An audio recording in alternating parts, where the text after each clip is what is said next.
Olá pessoal que vai chegando aí, vamos conectando.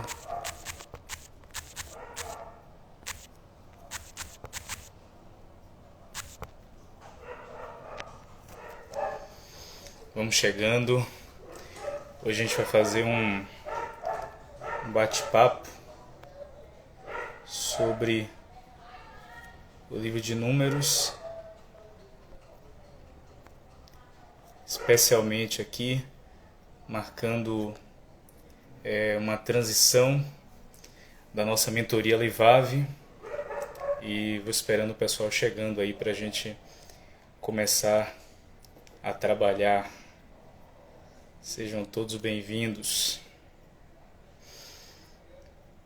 Ô meu irmão Gilmar, bem-vindo. Fique à vontade. Vamos lá, a gente está na nossa mentoria Levave, nós estamos no momento de transição de estação. Nós temos algumas estações, 5 estações dentro do nosso programa, e nós estamos fazendo uma transição da estação da devoção, do desenvolvimento da espiritualidade, muito ligada à santidade de Deus, transicionando dessa estação para a próxima estação, que é a estação de Números, né? E nós queremos falar um pouco sobre esse livro hoje de forma aberta, um bate-papo com vocês, uma conversa para a gente pensar, refletir um pouco sobre as lições que o livro de Números nos traz. Se vocês estão me ouvindo bem e me vendo bem, dá um sinal aí para mim, fala um sim, escreve um sim aí para eu saber se vocês estão me ouvindo direito, para a gente conseguir dar sequência. Se estiverem me ouvindo aí, por favor, me confirmem.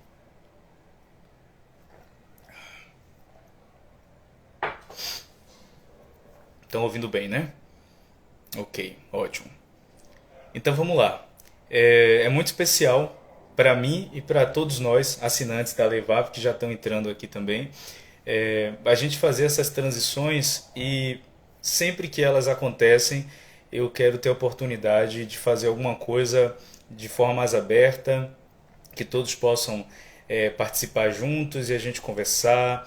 As instruções da Torá, das Escrituras, são importantíssimas para treinar o nosso coração, para desenvolver o nosso coração, e é sempre bom estar conversando, ainda que de forma online, a respeito desses temas, né? Boa noite a todos, então. Vamos lá. Vou pedir ao pessoal também, se puder, o pessoal da Levave aqui, se puder ir lá no grupo, avisa mais uma vez. Eu sei que tem gente tentando entrar pelo Zoom, avisa lá no nosso grupo do WhatsApp que estamos pelo Instagram. Reforça lá o aviso para mim, por favor, para o pessoal entrar aqui pelo Instagram.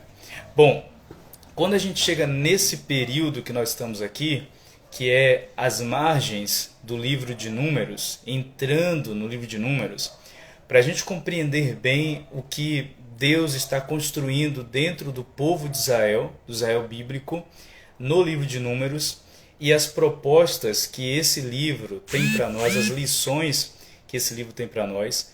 Para a gente entender isso bem, a gente precisa olhar para a construção da Torá. A Torá significa instrução, e essa instrução é dada à nossa alma de forma sequencial. Aliás, nós vamos perceber que a localização do livro de Números ela é importantíssima. O fato de Números estar entre Levítico e Deuteronômio é fundamental para a compreensão da mensagem de Números. Se a gente desloca ele para depois de Deuteronômio, para antes de Levítico, para antes de Êxodo, ou qualquer outro lugar que não fosse este que ele está colocado, nós não compreenderíamos a mensagem de Números. Há quem diga que dos 5 livros do Pentateuco, Números é o mais complexo. A estrutura dele é diferente. Enquanto Êxodo, por exemplo, você tem uma estrutura de história ali, uma narrativa de história, e depois você tem um momento muito específico em que as instruções de Deus serão reveladas, serão narradas, descritas ali. E Levítico você tem uma estrutura onde várias instruções estão sendo dadas, e a gente vai se acostumando com essa estrutura lógica construída. Em Números a coisa acontece diferente. Você tem uma narrativa histórica acontecendo e, ao mesmo tempo, de forma não muito suave, né? As narrativas, de forma abrupta, as instruções vão sendo colocadas de forma paralela, sem muitas explicações. Você tem uma história acontecendo e você tem instruções sendo dadas de forma que a transição é uma transição abrupta. E se a gente tira Números desse lugar de estar entre Levítico e Deuteronômio, a gente não compreende essas transições. Nós iremos estudar Números, 10 encontros falando sobre Números, a partir do próximo, né, serão 10 encontros, e aí a gente vai conseguir compreender essas transições. Mas o que eu queria começar falando é que esse fluxo da Torá, que nos faz chegar ao livro de Números, ele começa em Gênesis. E essa estrutura que vai sendo construída é uma estrutura extremamente importante para que a gente mesmo compreenda aquilo que Deus está formando dentro do povo de Israel, como Deus está formando o povo de Israel e, evidentemente, como que Deus deseja nos formar. Então, as instruções da Torá, elas são formativas da nação do Israel antigo, do Israel bíblico, e elas hoje existem, elas nos ajudam na formação da nossa espiritualidade. Dentro da nossa mentoria Levave e seguindo o fluxo da Torá, a ideia é o desenvolvimento de sabedoria prática, sabedoria para a vida e uma espiritualidade adequada àquilo que Deus deseja desenvolver em nós. Isso tudo tem a ver com como a alma responde às instruções de Deus. E quando a gente olha lá para o começo, em Gênesis, nós temos aspectos que vão sendo fundamentados, que vão desaguar em Números. Então, em Gênesis, nós temos uma estação ali muito ligada ao desenvolvimento, o despertamento, na realidade, da alma para o projeto de Deus, para o propósito de Deus. Veja que Gênesis é um livro em que Deus está falando com pessoas muito específicas. Nós não temos ali ainda um povo. Nós temos, logo no início, nós temos Adão, Eva, depois Noé, Abraão, que é a grande figura do livro de Gênesis. Aliás, o livro existe para narrar a história dos patriarcas e tudo que vem antes é um preâmbulo, é uma introdução para narrar o que começa a partir do capítulo 12. E ali nós percebemos uma semente sendo plantada no coração de pessoas e trazendo essas pessoas para fora das suas casinhas. Eu uso essa expressão porque o chamado de Deus, a provocação de Deus a Abraão é nesse tom. Deus diz para Abraão, olha, sai aí um pouco da sua tenda e olha para fora. Esse olhar para fora que é estartado dentro de nós, lá em Gênesis, é fundamental para o que Deus vai construindo, da forma que Deus vai nos formando, né? Da forma que Deus vai nos desenvolvendo. Então, esse olhar para fora é o momento da consciência do chamado de Deus. Há coisas muito maiores.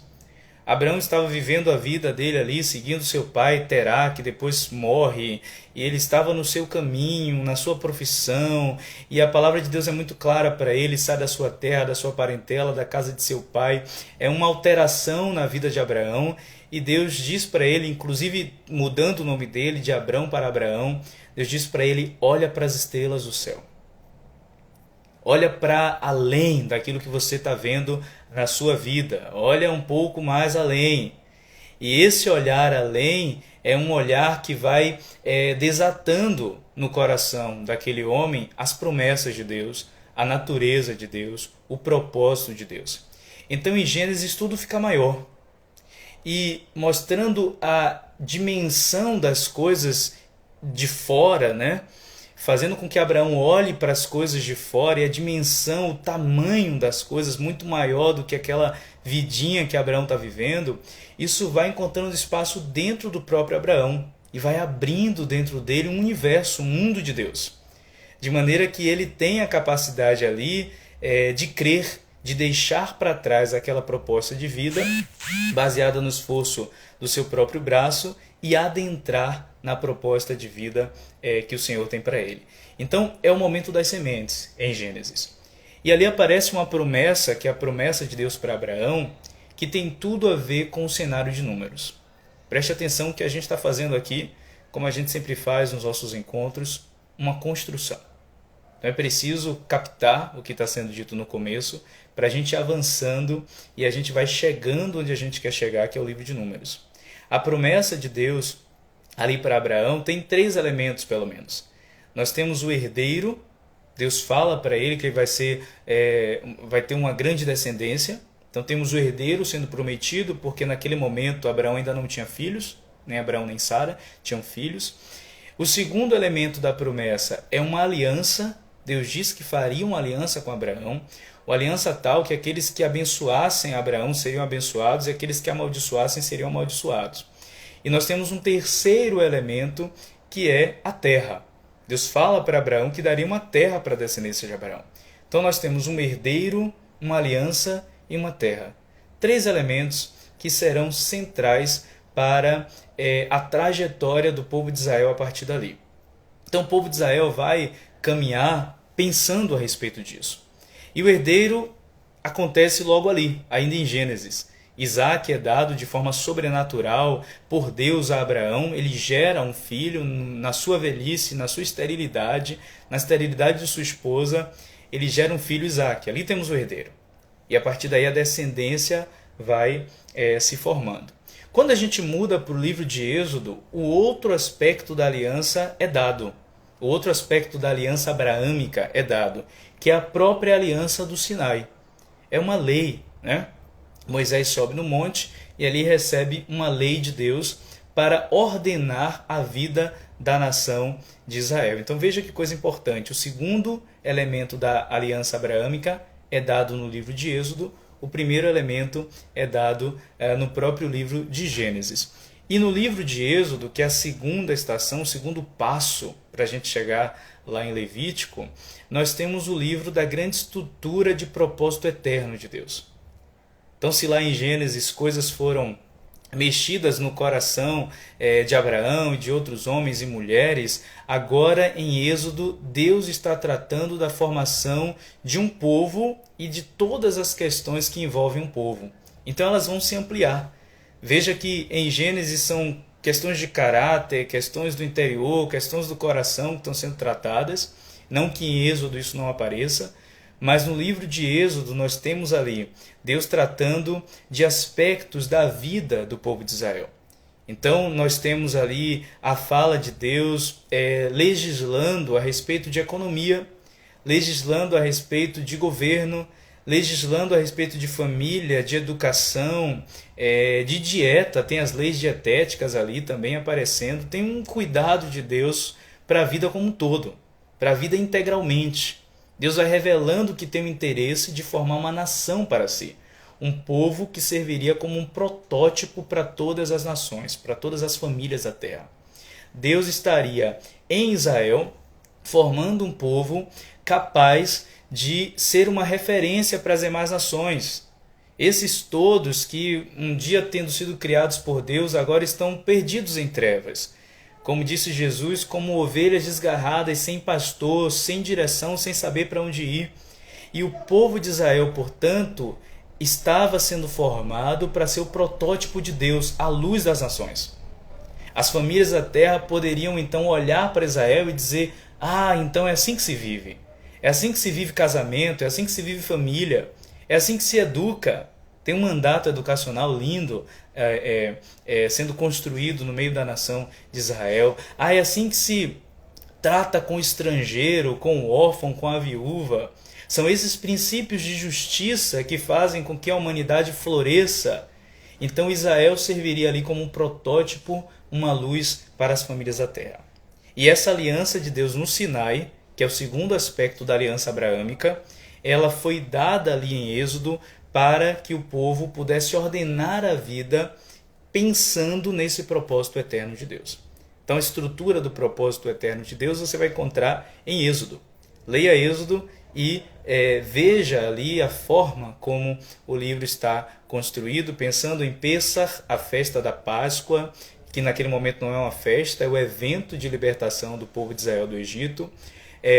Pentecostes, a entrega da lei no Sinai, e depois a construção do tabernáculo, que vai nos introduzindo a Levítico.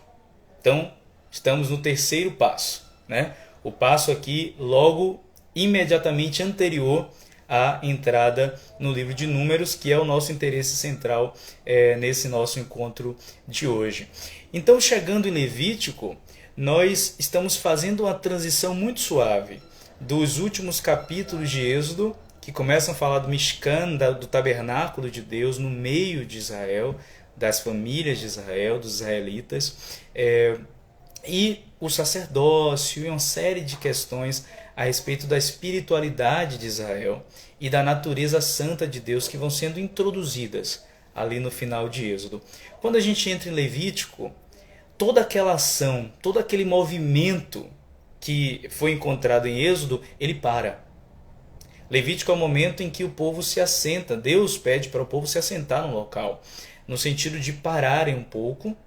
E em Levítico você vai ver não há movimento. Então ali Deus vai tratando de questões do interior para desenvolver e para clarear no coração e na mente do povo de Israel a natureza do povo de Israel. Ali o texto-chave, todos os assinantes de Levav aqui sabem isso muito bem, é Deus dizendo: sejam santos porque eu sou santo. A santidade do povo de Israel, a peculiaridade do povo de Israel, a separação do povo de Israel, ela é motivada pela própria natureza santa de Deus. E essa ideia de relacionamento íntimo com Deus, ela vai sendo construída de forma muito profunda em Levítico. Ademais, nós temos também ali apontamentos para a natureza da obra de Jesus, para o Evangelho, para uma série de coisas, mas Levítico vai dizer o seguinte: calma. Levítico vai pegar aquela pessoa que recebeu uma semente de palavra de Deus, um chamado de Deus, que olhou para fora, que saiu da tenda, que olhou para as estrelas do céu, que está animado com toda a nova vida que foi aberta diante de seus olhos. Levítico vai pegar aquela pessoa que, tendo passado por isso, foi conhecendo o propósito de Deus, né, que é a estação de Êxodo, esse propósito eterno de Deus, a grandiosidade, entendendo que não é só para mim, é para os outros, tem a ver com formar um povo para o Senhor, um povo habilitado para o Senhor. Levítico vai pegar essa pessoa e dizer: agora calma. Sabe, essas coisas todas são coisas que nos animam, que nos levantam, que nos despertam a alma, mas tem coisas essenciais que precisam ser fundamentadas no seu interior. E aí Levítico vai parar para tratar de coisas absolutamente detalhistas. Coisas que parecem pequenas, mas que são basilares. São coisas que precisam ser organizadas na sua alma para que você tenha a capacidade de adentrar na promessa de Deus. Sabe por quê? Dos 3 elementos da aliança abraâmica, herdeiro, aliança, que é a aliança do Sinai, e a terra, só falta a terra.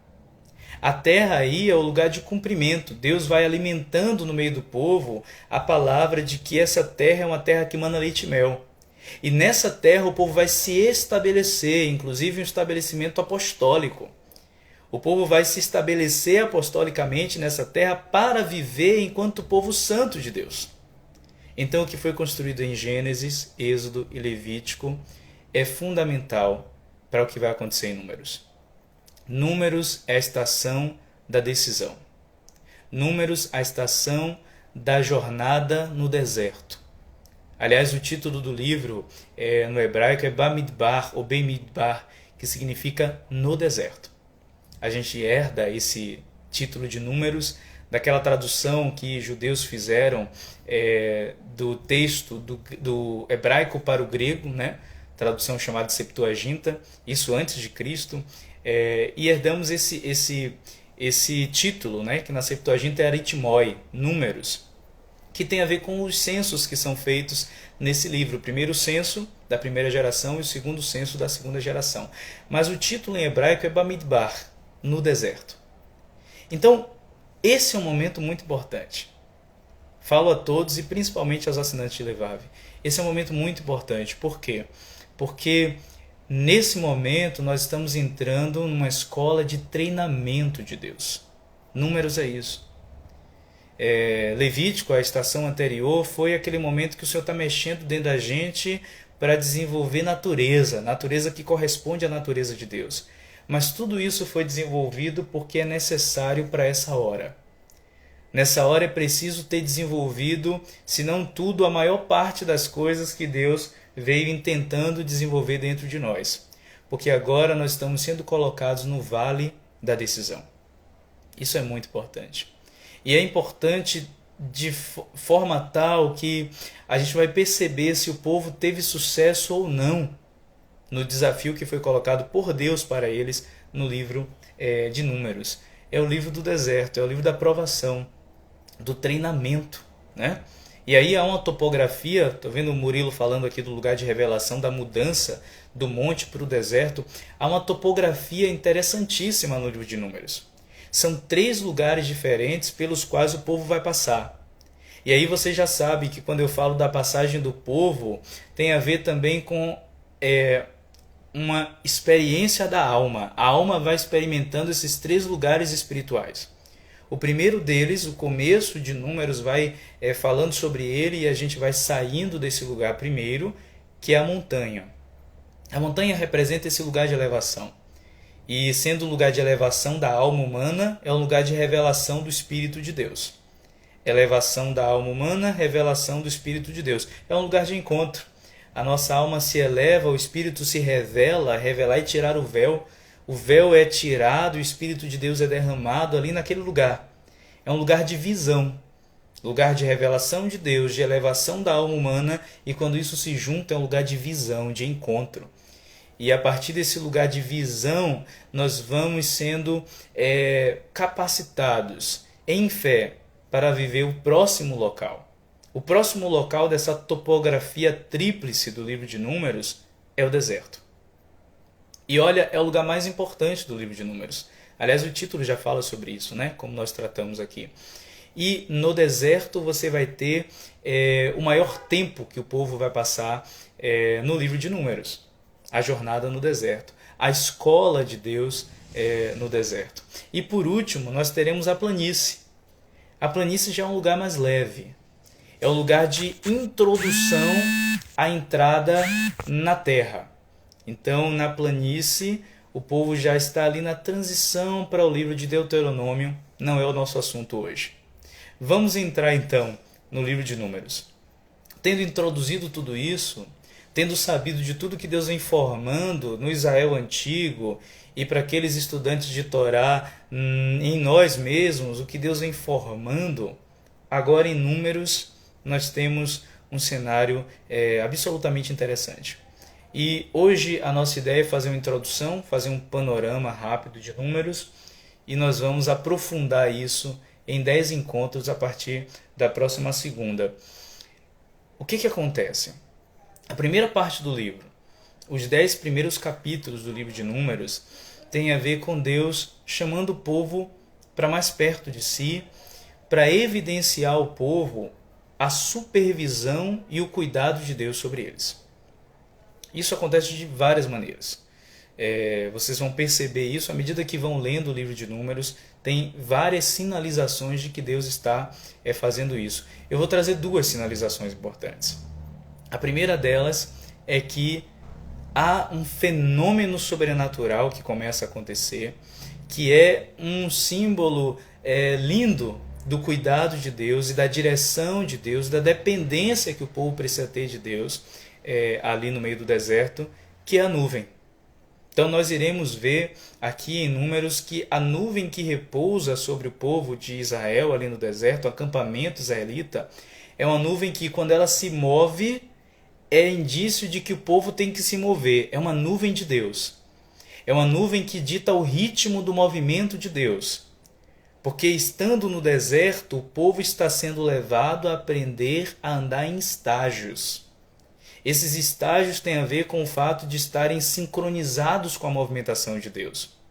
Eles que foram atrelados a Deus de forma irreversível na aliança abraâmica, na aliança do Sinai, eles que foram aproximados de Deus de forma relacional lá no Levítico, conhecendo o caráter e a natureza de Deus, e ali apaixonando-se por Deus, agora em Números eles precisam colocar isso em prática, aprendendo o ritmo da movimentação de Deus. E aí a nuvem se movimenta, o povo se movimenta junto com a nuvem. A nuvem repousa, o povo também tem que parar. Não interessa o que esteja acontecendo na vida do povo naquele momento. Interessa que se a nuvem anda, eles precisam andar. E aí é claro que você tem que pensar um pouquinho que isso exige um pouco do povo, né? Imagina que é um momento que a família quer se assentar, quer parar, quer tranquilizar, mas a nuvem andou. Imagina que é um momento que talvez eles se sintam despreparados, eu não me arrumei, não me ajeitei, não me programei para caminhar agora, mas tem que caminhar. E caminhar também significa se expor a perigos, porque andando na sua peregrinação iam passar por meio de povos que são povos inimigos, que são povos perigosos. Mas Deus os estava sustentando. Se a nuvem caminha, tem que dar o passo e andar. Da mesma forma, às vezes animados pelo caminho, a nuvem parava. E aí não tinha a ver com querer ou não parar. Se a nuvem para, eles tinham que parar também. Deus está mostrando que guia o povo, que eles podem, portanto, confiar em Deus, e Deus está mostrando também que cuida do povo. Afinal de contas, a nuvem não deixava o povo cair em confusão. Eles sabiam para onde deveriam ir e quando deveriam ir. E é tudo que a gente precisa. A humanidade precisa saber para onde caminha e como caminhar. Deus não nos deixou órfãos. A instrução de Deus, a Torá de Deus, Deus é aquele que nos instrui para que não entremos em confusão. O texto bíblico fala que olhando para Ele nós somos iluminados e jamais entramos em confusão. Paulo vai dizer, Deus não é Deus de confusão, mas Deus de ordem, como em todas as igrejas dos santos. Então, Deus na nuvem vai mostrando para o povo que eles podem confiar. E se confiarem, eles irão descansar. Eles não encontrarão descanso senão na confiança. A nuvem ia orientando para onde, quando e como andar. Deus não estava deixando o povo só. A grande questão é que a iniciativa era de Deus, o movimento era de Deus, não era do povo. E isso é o mais difícil. O difícil não é o caminhar, o difícil é caminhar pelo passo de outro. Porque isso mexe com a nossa autossuficiência, isso mexe com o nosso orgulho, com a nossa soberba, com a nossa tentativa de controlar a nossa vida. Aliás, tentativa recorrentemente falha. Quanto mais a gente tenta ter controle, mais a gente entra em descontrole e a gente percebe que está tudo se esvaindo pelos nossos dedos. Então Deus está dizendo ao povo essas coisas através da nuvem. E Deus está dizendo também uma coisa importante. O sol escaldante do deserto não ia fazer o povo perecer. A nuvem ela aliviava a dureza da caminhada. A nuvem ela aliviava o quanto que aquela caminhada poderia ser árdua. A nuvem de Deus, se o povo cresce em Deus, aquele caminho que poderia ser muito árduo se tornaria um caminho mais leve, porque eles estavam debaixo da nuvem. O problema de nós caminharmos com as nossas próprias pernas, o nosso próprio ritmo, é que a gente sai debaixo da nuvem, então tudo fica tão mais pesado, tudo fica tão mais difícil, porque a gente está andando sob o calor e o castigo do sol. Mas a nuvem estava cuidando do povo, zelando pelo povo. E aí nós temos ainda nessa primeira sessão do capítulo 1 ao capítulo 10, especificamente no capítulo 9, nós temos ali a celebração da primeira Páscoa. E aí a gente falou no Êxodo do evento da Páscoa, né? Então a celebração da Páscoa significa o quê? Preste muita atenção nisso, porque isso vai nos jogar imediatamente para o que vem logo após. A celebração da Páscoa era Deus dizendo ao povo, lembrem-se de onde vocês vieram e como chegaram aqui. O que significa isso, Júnior? Deus está dizendo, vocês eram um povo escravizado, estrangeiro na terra do Egito, era um povo escravizado por um dos maiores impérios da antiguidade, impossibilitados de saírem daquela condição. O povo não tinha como se revoltar e ter uma rebelião bem-sucedida contra o Império Egípcio. Era inviável. Então, Deus mesmo liberta o povo, de forma sobrenatural. São as 10 pragas do Egito, A expressão bíblica é que Deus liberta o povo com mão forte, braço estendido. É Deus abrindo o mar vermelho. Deus está dizendo, olha, as vitórias que vocês estão vencendo são vitórias que eu estou vencendo para vocês. As vitórias que vocês estão vivendo são de lutas que eu estou lutando por vocês. De forma que a parte de vocês é crer e a minha parte é batalhar as batalhas. Deus construiu isso no ato fundacional da nação de Israel. E vejam que o ato fundacional da nação de Israel, que é a libertação do Egito, é o ato inicial da nossa nova vida. A libertação do Egito, que é a Páscoa, na nova aliança, é o próprio Cordeiro Pascual de Cristo nos livrando da morte e nos dando vida. Então, o início da nossa trajetória é Deus dizendo não teve a ver com a sua capacidade. Deus começa a nossa trajetória, aquele que nos chamou, aquele que nos salva, dizendo não teve a ver com a sua capacidade. A nova natureza que você recebeu foi a vitória que você está experimentando por uma luta que você não lutou. Ele é o poderoso guerreiro, ele é o poderoso da batalha, o vitorioso. Então, esse ato, sendo fundacional, precisa ser formativo. Ele não pode ser esquecido lá no passado. Por isso que Deus diz, comemorem Pêssar, comemorem a Páscoa, porque todos os anos vocês vão lembrar que vocês só existem por um milagre. Vocês não existem pela força do braço de vocês. Vocês não existem porque vocês são fortes. Vocês só existem por providência, por graça, por misericórdia, por poder de Deus, por cuidado de Deus, por intencionalidade de Deus, por vontade soberana de Deus. De forma que percebemos aqui então aquilo que os teólogos do Antigo Testamento vão dizer. O livro de Números é um livro sobre a autoridade de Deus. E eu diria sobre a supervisão de Deus. O livro de Números é um livro, sendo sobre a autoridade de Deus, é sobre a obediência humana.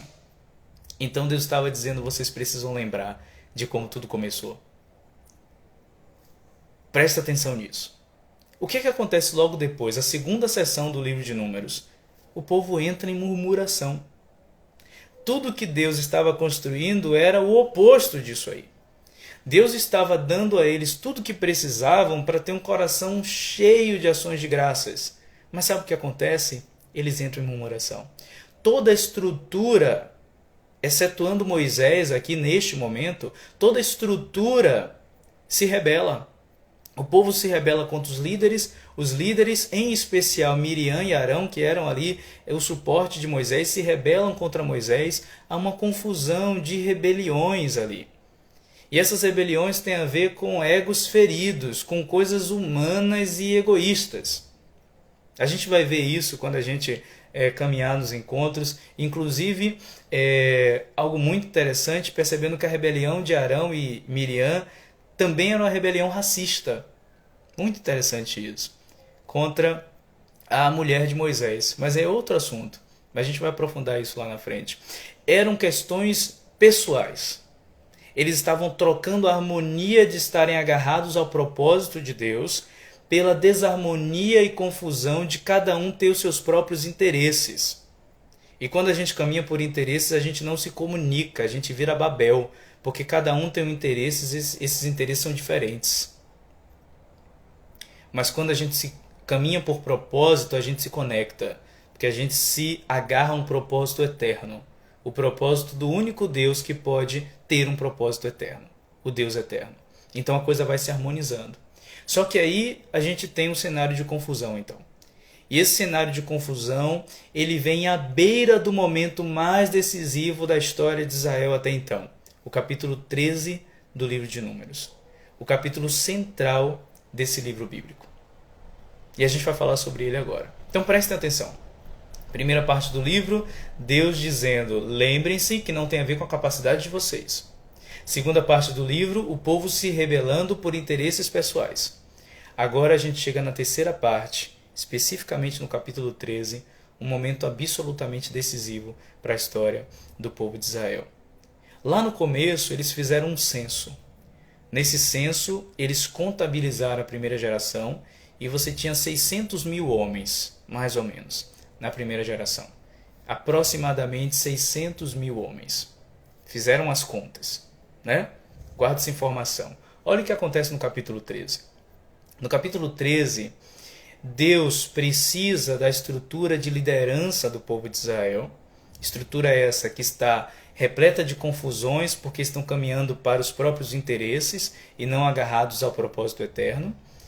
E essa estrutura de liderança, são 12 líderes, são levantados para uma missão: espiarem a terra.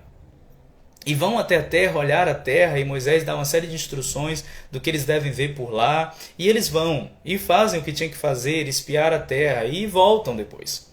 Regressam de ter espiado a terra, de ter olhado a terra. E tendo voltado, eles voltam com 2 relatos diferentes. Foram todos uniformes, exteriormente, aparentemente. 12 líderes de Israel. Estão na posição mesma, na posição igual, estão indo para lá, todos eles. Mas o coração deles era distinto um do outro. O coração de 10 líderes era um, o coração de 12 líderes era outro. Só que coração é aquilo que a gente não vê. Coração é aquilo que Moisés não vê. Coração é aquilo que Deus vê. Foi isso que Deus disse para Samuel quando ia procurar o rei, novo rei de Israel, que seria o rei Davi. Olha, Samuel, o homem vê o exterior, vê as aparências, mas eu vejo o coração. Então saíram uniformemente 12 homens ali, 12 líderes, mas na verdade no interior deles havia uma distinção completa e absoluta, uma natureza completamente diferente. Então veja, por isso que Deus está tão interessado em formar o interior dessas pessoas lá atrás, em Levítico, em Êxodo, em Gênesis. Porque no final das contas seria a estrutura interior e a substância de palavra de Deus que habita dentro desse povo que ia determinar se eles seriam bem-sucedidos em entrar na promessa ou seriam derrotados nesse processo. Não tinha que ver com posição, porque todos eram líderes. Não tinha que ver com aparência, porque todos estavam ali iguais. Tinha que ver com o coração, com a estrutura interior formada, que agora necessitava de uma atitude, de uma postura exterior para fazer com que o povo entrasse na terra. Significa que o tempo de preparação do interior pode ser um tempo longo e pode envolver sofrimento e pode envolver dor, mas entendam, por favor, ele é absolutamente necessário para que no momento do vale da decisão você tenha a capacidade de crer e entrar.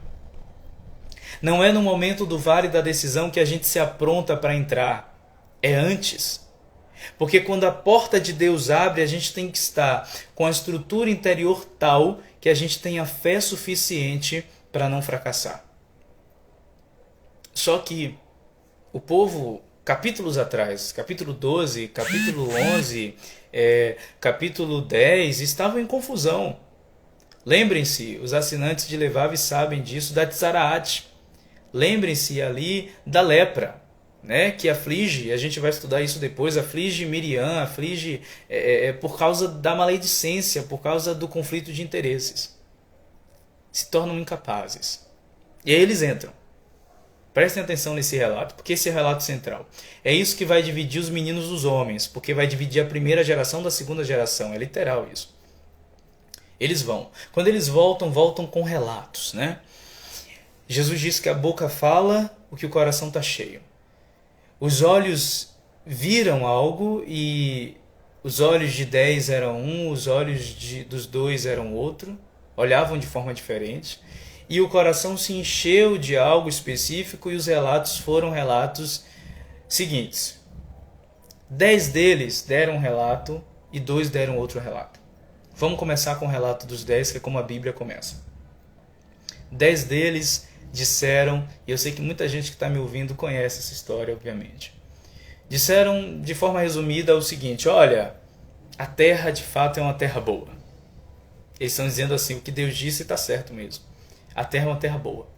A terra de fato mana leite e mel. Ah, os frutos são gigantescos. A gente carregou os frutos, 2 homens carregando, um de cada lado. É uma terra de promessa, é uma terra de bênção. Mas, porém, todavia, os que habitam a terra são gigantes. Sabe o que está acontecendo aqui? A pergunta que eu faço é, aqueles espias, esses 10, estavam falando a verdade ou não? Estavam falando a verdade. Estavam dizendo o que era fato. Havia gigante na terra.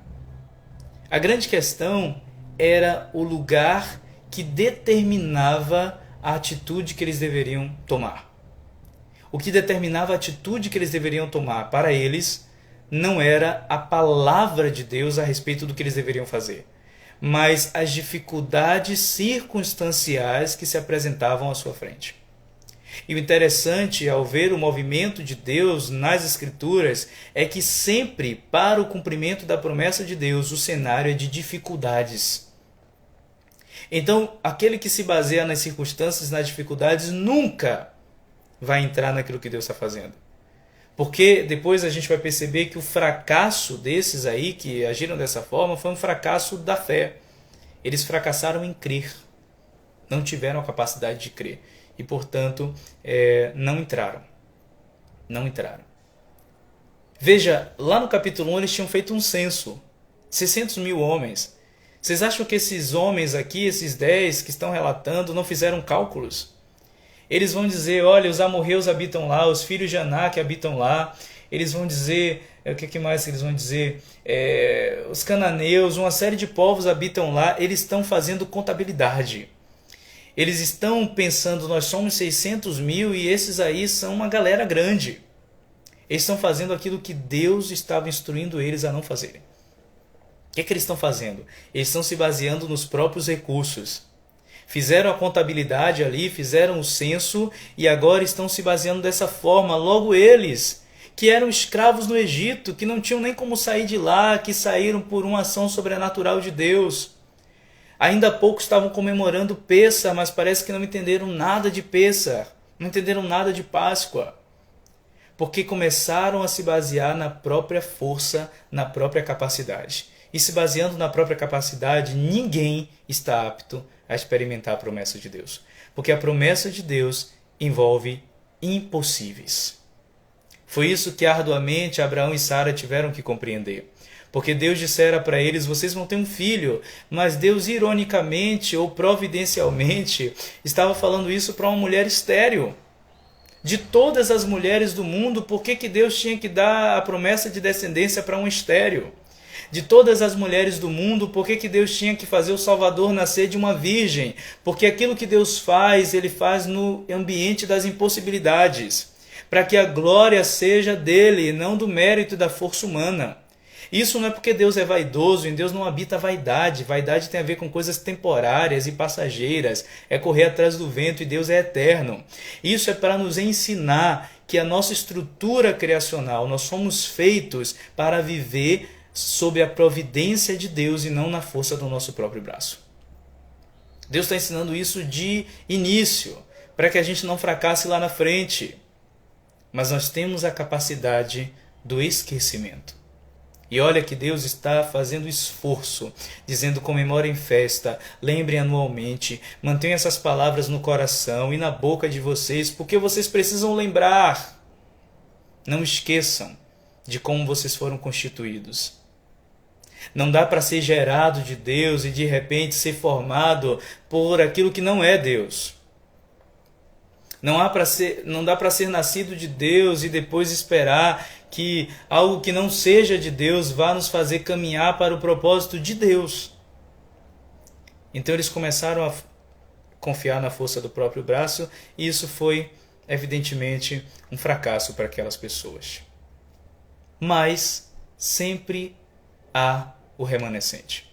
10 homens falaram essas coisas, mas 2 disseram uma coisa diferente.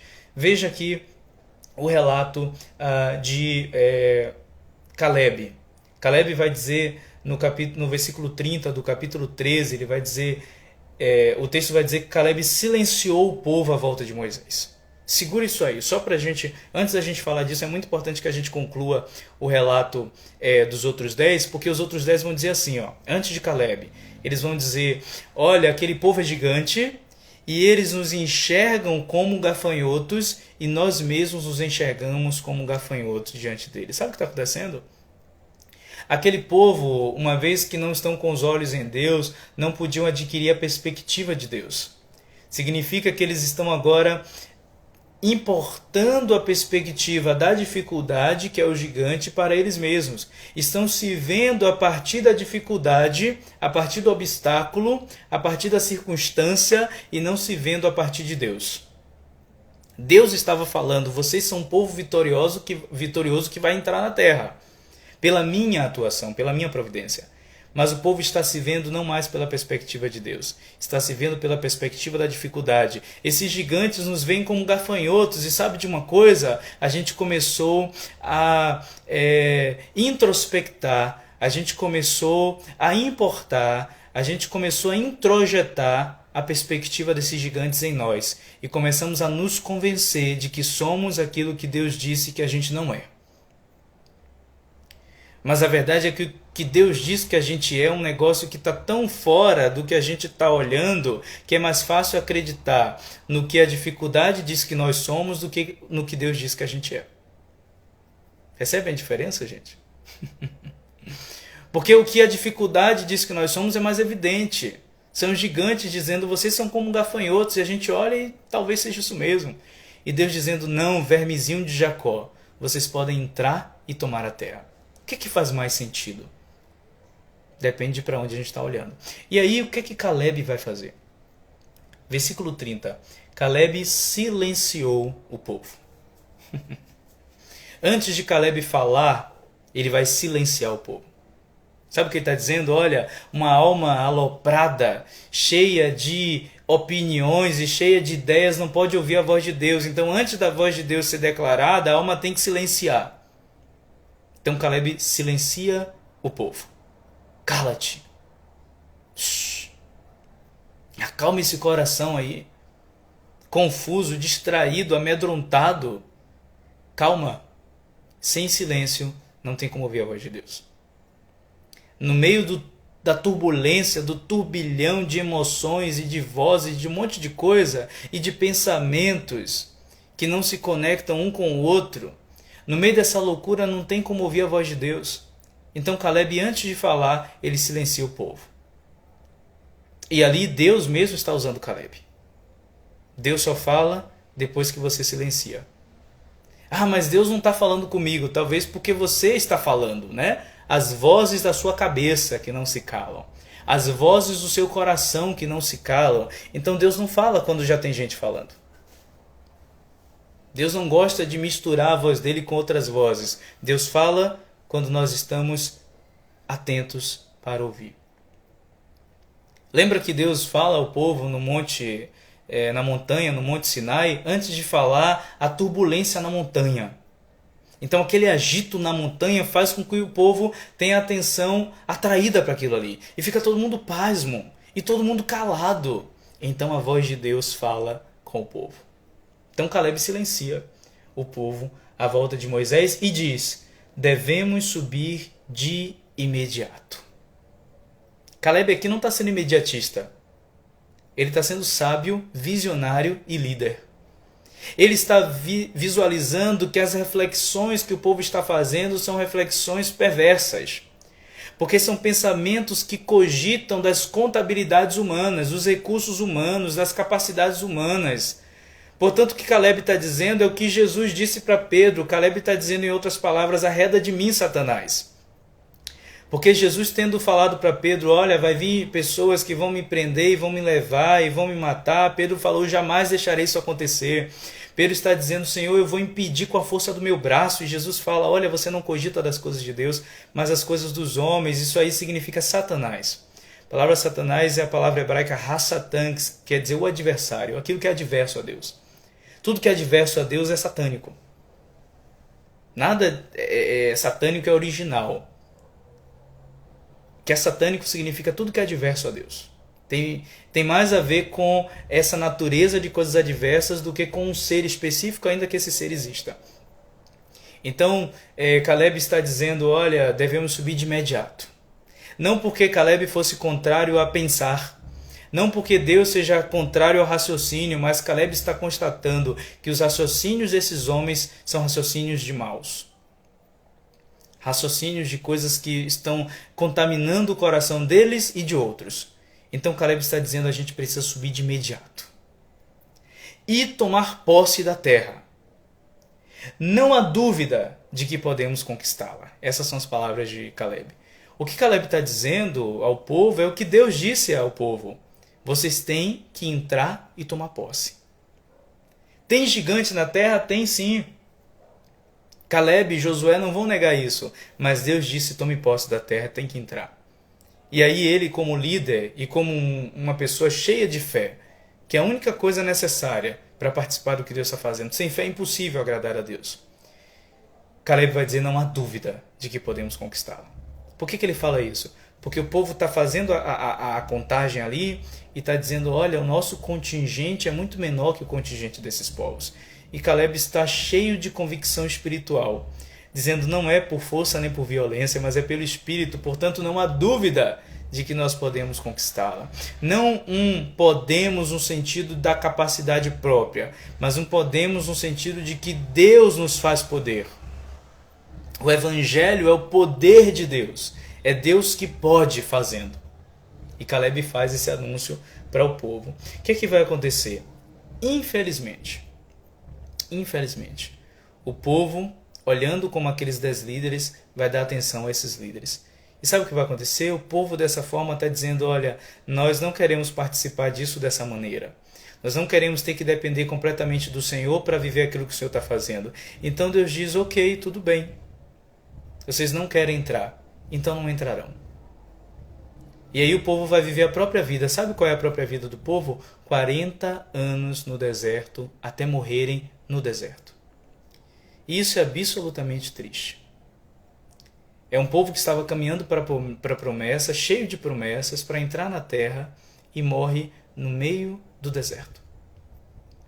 E aí, se você pega o mapa e você vê a rota do povo, eles estavam caminhando em círculos.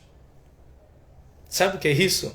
Ao invés de seguirem uma rota e chegarem ao lugar que Deus tinha estabelecido para eles, eles estão andando atrás de si mesmos. Quando a gente não entra no que Deus está fazendo, a gente começa a dar a volta atrás da gente, porque a gente está perseguindo os nossos próprios ideais, os nossos próprios interesses. Então a gente está caminhando sem sentido, porque sentido é algo que te projeta para fora, é sentido. Mas a gente começa a caminhar em círculo. E aí a gente morre caminhando em círculo. Caminhar em círculo significa andar muito no calor do deserto, de forma árdua e trabalhosa, uma vida inteira, mas não chegar a lugar nenhum. Quando a gente fracassa em crer e adentrar no que Deus está fazendo, a gente não chega a lugar nenhum. Mas por que fracassamos?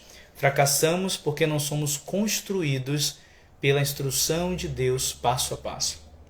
É isso que a gente vai fazer nos 10 encontros de números. Pensar se o nome do livro é Bamidbar, no deserto, como Deus está formando o povo no deserto para que eles não fracassem. Hoje, se ouvides a sua voz como povo no deserto, não endureçais o vosso coração.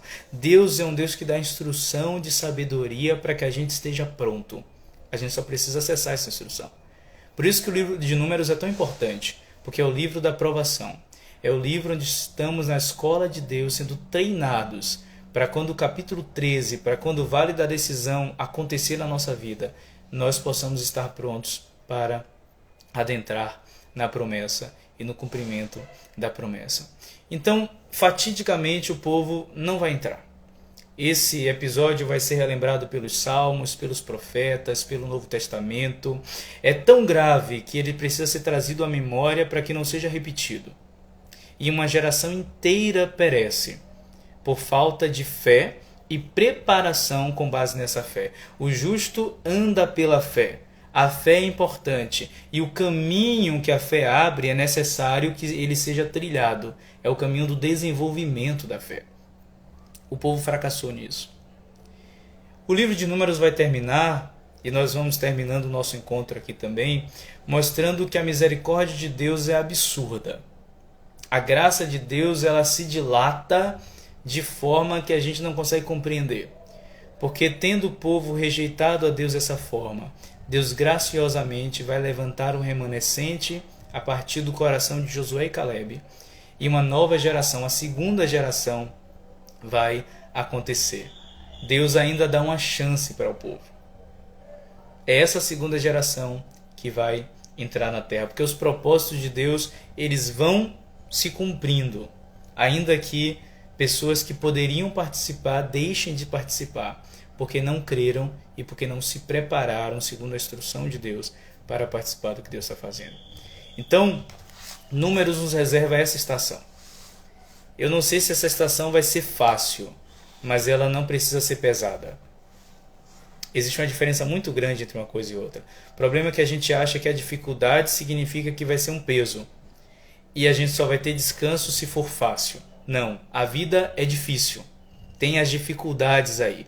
Mas a nuvem de Deus, ela não nos deixa confundir porque nos dá direção. E ela ameniza o calor do sol para nos dar descanso. Não é sobre ter facilidade, querido. É sobre ter descanso. É isso que Jesus fala quando diz: no mundo vocês terão aflições, dificuldades, mas tenham bom ânimo. Ou seja, aquilo que está ao seu redor é dificuldade, mas o teu coração tem estabilidade, porque você consegue se alegrar. Você consegue ter ânimo, que é a natureza de algo que está vivo. Você não se desanima, não perde a vida por causa da dificuldade, porque Cristo venceu o mundo. E qual é a vitória que vence o mundo, diz o texto? A nossa fé. Aquele que crê tem a shalom que só o Senhor pode dar. A segurança e o descanso mesmo em meio à dificuldade. A estação de Bemidbar, a estação de Números, vai ser uma estação onde nós iremos viver não mais dificuldades, mas diante das dificuldades que estamos vivendo, nós iremos aprender com o Senhor. De que forma deveremos andar para descansar e sermos vitoriosos no meio da dificuldade. E no meio da dificuldade, sermos levados ao território das impossibilidades. E então, nas impossibilidades, viver o cumprimento das promessas que Deus tem dado para nós. Então, Números é um penúltimo estágio, a penúltima estação. Porque lá na frente já tem Deuteronômio, mas eu não vou antecipar, não vou dar spoiler. Porque a nossa estação que se inicia a partir da próxima segunda-feira é a estação de Números.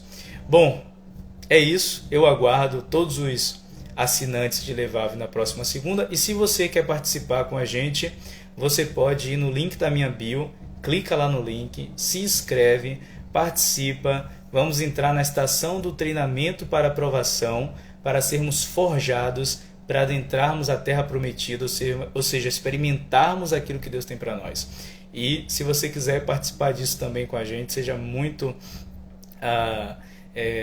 bem-vindo, bem-vinda, tá bom? Clica no link da bio.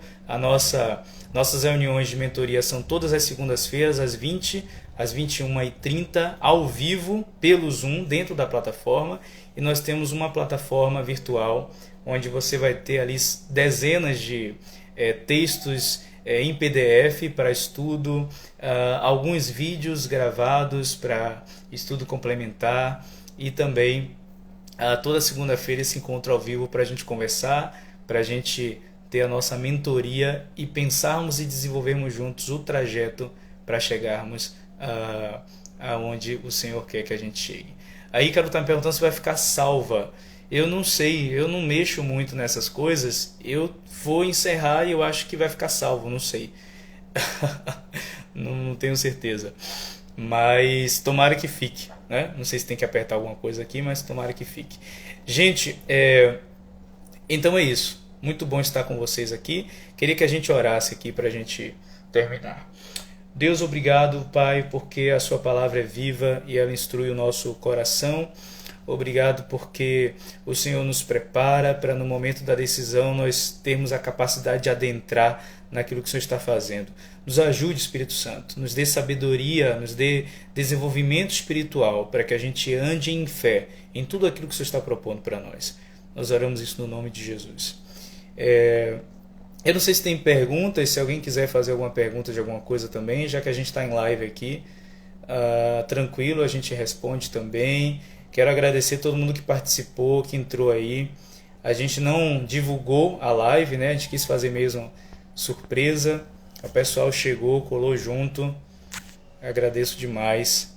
É sempre bom poder compartilhar com vocês. Então, quando encerrar, aparece a opção de salvar. Obrigado aí, minha amiga Candre.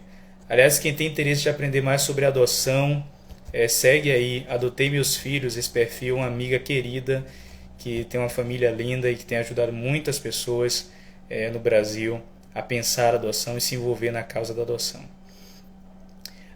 Muito feliz de ver aqui amigos de longe, reencontrando aqui. Abraço para vocês.